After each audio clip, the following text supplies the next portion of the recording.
Abu Abdullah al-Husayn ibn Ahmad ibn Zakariyya al-Shi'i was a Dari for the Ismailis in Yemen and North Africa, mainly among the Kutama Berbers, whose teachings influenced the rise of the Fatimid dynasty. He was born in Kufa in Iraq and was active in the administration of the Abbasid Caliphate, before he began to associate with Ismaili teachers. At first he proselytized under the guidance of Ibn Hawshab in Yemen and Mecca.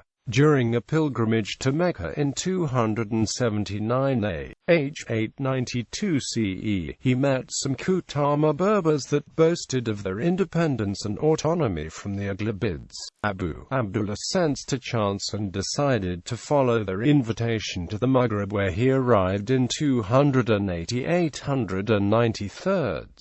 After successfully preaching the Ismaili doctrine among the Sanhaja, he was able to form a powerful army consisting of Berber peasants. He began conquering the cities of Africa Europe to the point where he finally took over al-Raqada, the palace city of the Aghlabids near Cairo, in 909. All this had been done by him to prepare for the appearance of Abdullah al-Mahdi Billah, the Imam Caliph of the Fatimids. Al-Mahdi was rescued from a prison in Sijilmasa and proclaimed as Caliph, ruling from the former residence of the Aghlabids. Al-Shi'i had hoped that al-Mahdi would be a spiritual leader, and leave the administration of secular affairs to him, but he was soon disappointed. After being suspected of complicity in a revolt of Kutama leaders, he was put to death in 911. Abu Abdullah al-Shi'i. Abu Abdullah al-Husayn b. Ahmad Muhammad b. Zakariyya was a Yemenite of Kufa. He was also known as al-Mutajab. He was a dedicated Shiite and highly versed in esoteric. Realizing his promise and potential, the Imam sent him to Yemen for apprenticeship at the hands of Abu al-Qasim b. Hawshab, the Ismaili Dari, who had succeeded in establishing a foothold in that country. Abu Abdullah stayed in Yemen for a year, in close association with Abu al-Qasim, and participated in missionary, administrative and military activities. The Imam had earmarked Abu Abdullah for conducting missionary work in the Maghreb. At the end of his term of apprenticeship, which coincided with the pilgrimage season, Abu Abdullah, accompanied by a Yemenite assistant, left Aden Abu al-Qasim's headquarters for Mecca. During the pilgrimage, he contacted the Kutama pilgrims at Muna, and he impressed them with his thorough knowledge of the attributes of the Ahl al-Bayt. Accompanying the Kutama caravan to Egypt, he captured the admiration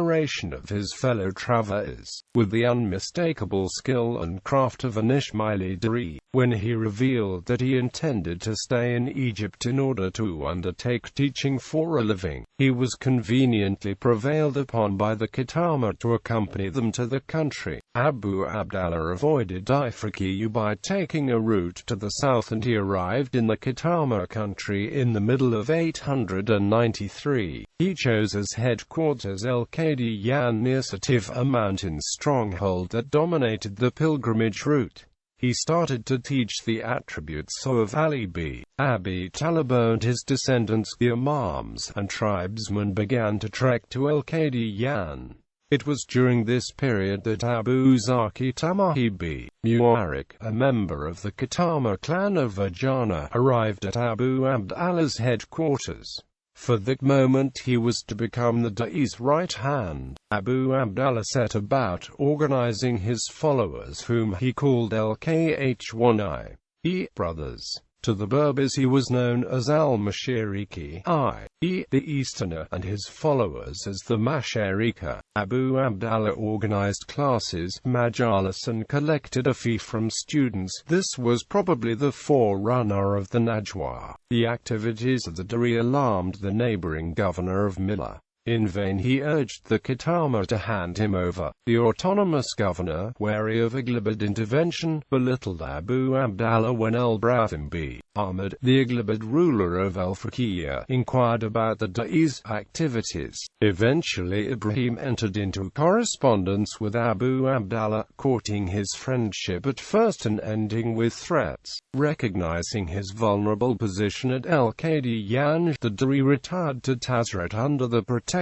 of al-Hasan b. Harun, the powerful leader of the Ghashman clan. A number of Kutama sheikhs, wary of Aghlabid inroads into the country, sought to banish the Da'i, and in the ensuing battle, Abu Abdallah gained the upper hand. After his resounding victory, the Da'i built himself a palace in Tazrat and his followers built living quarters around it. He embarked on a career of conquests that brought the Kutama country under his control. Immediately, he set on laying the foundations of administration for his principality. He divided the Kutama into 7 units, each with its own army, commanders and sheikhs whom he gave wide powers, a measure that sowed the seeds of a power struggle under the Mahdian in which the Da'i lost his life. Closely following the activities of his Da'i from his retreat in Salmiya, the Imam, Ubayd al-Mahdi, decided to leave for the Maghrib in 289–902. Failing to join Abu Abdallah, the Imam took refuge inside Ajil-Masa, where he was detained by its ruler, Ibn Midra. The Da'i's brother Abu Abbas Muhammad, who accompanied the Imam in his journey, fell into the hands of the Aghlabids. After consolidating his position in the Kutama country, Abu Abdallah embarked on his second phase of conquests. After a short siege he took Milla. The new Aghlabid ruler Abu Abbas b. al-Ibrahim promptly sent his son Abu Hawal with a strong army against the Da'i. Abu Hawal defeated Abu Abdallah in the country of the Matusa, advanced on Tazrat which he took and burnt the Da'i's palace. He took Milla and Abu Abdallah fell back on al-Qadiyan. Regrouping his troops, the Da'i inflicted a heavy defeat on Abu Hawal. A counter-attack by the Aghlabid general was repulsed.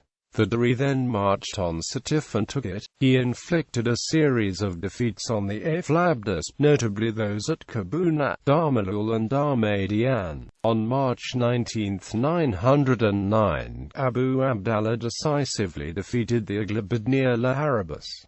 6 days later he entered the Aghlabid capital, Raqqada. After establishing a new fabric of administration in Ifriqiya, he left for Side Ajil-Masa in order to liberate al-Mahdi, leaving Abu Zaki as his deputy. After a short siege, the Da'i took the town by storm and liberated al-Mahdi and his son. Back in Ifriqiya, Abu Abdallah fell under the influence of his brother Abul Abbas who, exploiting the discontent of the Kutama sheikhs who were losing power under the Mahdi's setup, urged rebellion. When the plot became known, he was put to death on Monday 15 Jumada al-Ukhra 298, the 18th of February 911. Wrote Ibn Khaldun, he was one of those sagacious men who knew what they were doing.